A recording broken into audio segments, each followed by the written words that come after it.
நரகவாதிகளுக்கு அல்லாஹ் ஆடை அனுபவிப்பான். அவர்களுக்குரிய ஆடையை அல்லாஹ் கொடுப்பான்.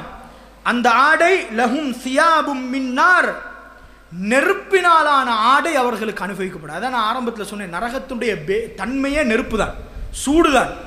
அங்கே எங்கேயும் குளிர பார்க்க இயலாது, கொஞ்சம் நிழலை பார்க்க இயலாது, ராகத்தை பார்க்க இயலாது. உடுப்பு நெருப்பாலான உடுப்பு அவனுக்கு அனுபவிக்கப்படும். அவனுடைய தலையில் சுடுதண்ணீர் ஊற்றப்படும். அந்த உடுப்பு அவன் போட்டத்தோடையே யுஸ்ஹரு பிஹி மாஃபி புதூனிஹிம் வல் ஜுலூத், அவனுடைய தோல் அவனுடைய வயிற்றில் இருக்கிறது அப்படியே எல்லாம் வெளியேறி அதெல்லாம் அப்படி சுட்டு கருகி போகும் அந்த உடுப்பை போட்டதோட. இந்த வேதனை எப்படி? நான் சொன்ன இவ்வளவு வேதனையும் ஒரு தடவை அல்ல, அவனுக்கு திருப்பி திருப்பி நரகத்தில் அந்த வேதனை நடந்து கொண்டே இருக்கும் என்பதை நாங்கள் புரிந்து கொள்ள வேண்டும். அதே போல அல்லாஹ் இன்னொரு இடத்துல சொல்லுகிறான், கொதிக்கக்கூடிய தார், அதால அல்லாஹ் உடுப்பு செஞ்சு நரகவாதிகளுக்கு அனுபவிப்பான்.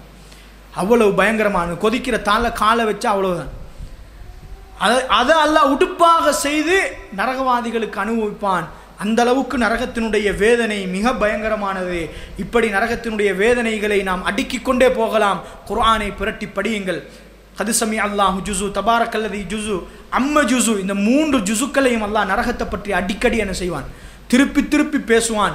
குர்ஆன் நெடுகிலேயும் அல்லாஹ் நரகத்தை பற்றி எச்சரிக்கை செய்து கொண்டே இருப்பான். அந்த நரகத்தை அல்லாஹ் சொல்லிவிட்டுத்தான் அல்லாஹ் முஃமின்களை அழைத்து ஒரு உபதேசம் செய்கிறான். யா அய்யுஹல்லதீன ஆமனு, ஈமான் கொண்ட விசுவாசிகளே, கூ அன்ஃபுஸக்கும் வ அஹ்லீக்கும் நாரா, அந்த நரக நெருப்பிலே இருந்து உங்களையும் உங்களுடைய குடும்பத்தையும் பாதுகாத்து கொள்ளுங்கள் என்ற செய்தி அல்லாஹ் சொல்லுகிறான். அன்புள்ள சகோதரர்களே, அந்த வேதனையை தாங்க முடியாது. நாளை மறுமை நாளிலே நாம் நரகம் போய் எமது குடும்பம் போகின்ற ஒரு நிலைமை ஏற்பட்டால் அது எவ்வளவு வேதனையாக இருக்கும். அல்லது எமது கண்ணுக்கு முன்னால் இந்த உலகத்தில் நாம் பாசம் செலுத்திய எமது உறவுகள் நரகம் போகின்ற நிலைமை ஏற்பட்டு அதை நாம் சுவர்க்கத்திலே இருந்து பார்க்கின்ற ஒரு நிலைமை ஏற்பட்டால் அது எவ்வளவு வேதனையாக இருக்கும். எனவே தான் அல்லாஹ் சொல்லுகிறான், உங்களையும் பாதுகாருங்க, உங்களோட குடும்பத்தையும் நீங்கள் பாதுகாத்துக் கொள்ளுங்கள். இத்தகுன்னார் வலவு பிஷிக்கி தம்ரா, ஈச்சம்பழத்தினுடைய ஒரு துண்ட அல்லாஹ்வுடைய பாதையில தர்மம் செய்தாவது அந்த நரகத்தை நீங்கள் அஞ்சிக் கொள்ளுங்கள் என்று சொன்னார்கள். நரகத்திலே இருந்து பாதுகாப்பதற்குரிய மிகச்சிறந்த அமட்களில் ஒன்று சதகா, நிறைய கொடுங்க. அதே போல நரகத்திலே இருந்து பாதுகாக்கக்கூடிய மிக முக்கியமான அமட்களில் ஒன்று பெற்றோருக்கு உபகாரம் செய்வது. பெற்றோர்கள் வயது போன நிலைமையில் உங்களுடைய வீடுகளிலே இருக்கிறார்களா? நரகத்திலே இருந்து உங்களை பாதுகாத்து சொர்க்கம் போவதற்கு அல்லாஹ் தந்திருக்கிற மிகப்பெரிய ஒரு வழியாக அதை பாருங்கள். அவர்களுக்கு உபகாரம் செய்யுங்கள். அவர்களுடைய மனம் நோகின்ற அமைப்பில் பேசிவிடாதீர்கள். அவர்களை கண்ணியப்படுத்துங்கள். அது உங்களை நரகத்திலே இருந்து பாதுகாத்து சொர்க்கத்துக்கு கொண்டு போய் சேர்க்கும். அதே போல நரகத்திலே இருந்து பாதுகாக்கக்கூடிய இன்னும் ஒரு மிக பிரதானமான ஒரு வணக்கம் அஸ்ஸலா, தொழுகை. தொழுகையை விட்டு விடாதீர்கள். எப்போதும் தொழுகையை கடைபிடிக்கக்கூடியவர்களாக இருங்கள்.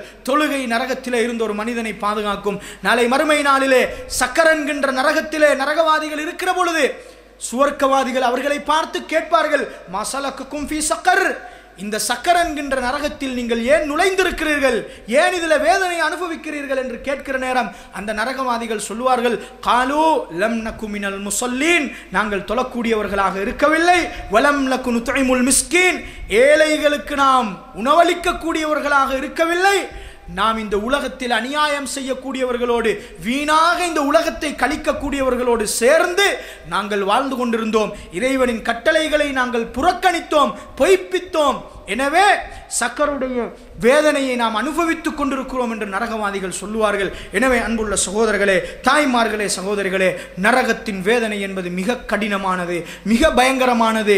என்னாலும் உங்களாலும் ஒரு துளி அளவு கூட அதை சந்தித்து விட முடியாது, அதை அனுபவித்து விட முடியாது. அது அந்த அளவுக்கு பயங்கரமானது. அதை உலகத்தில் ஒவ்வொரு சந்தர்ப்பத்திலேயும் நரகத்தினுடைய வேதனையை சிந்தியுங்கள், நரகத்தினுடைய வேதனையை பற்றி படியுங்கள். அது இந்த உலக வாழ்க்கையிலே மாற்றத்தை ஏற்படுத்துவதற்கு காரணமாக அமையும் என்பதை புரிந்து கொண்டு அல்லாஹ் ரப்புல் ஆலமீன் என்னையும் உங்களையும் அந்த பயங்கரமான நரக நெருப்பிலே இருந்து பாதுகாத்து நாளை மறுமையிலே முஃமின்களுக்கு அல்லாஹ் தயாரித்து வைத்திருக்கக்கூடிய உயர்தரமான சுவர்க்கமாகிய அந்த ஜன்னத்துல் ஃபிர்தௌஸிலே அல்லாஹ் என்னையும் உங்களையும் என்னுடைய குடும்பத்தையும் உங்களுடைய குடும்பத்தையும் அல்லாஹ் ஒன்று சேர்ப்பானாக. ஹாதா மா இன்தி வல் இல்மு இன்தல்லாஹ். அகூலு கௌலி ஹாதா அஸ்தக்ஃபிருல்லாஹ் லி வலக்கும் வ ஆகிரு தஅவானா அனில் ஹம்துலில்லாஹி ரப்பில் ஆலமீன்.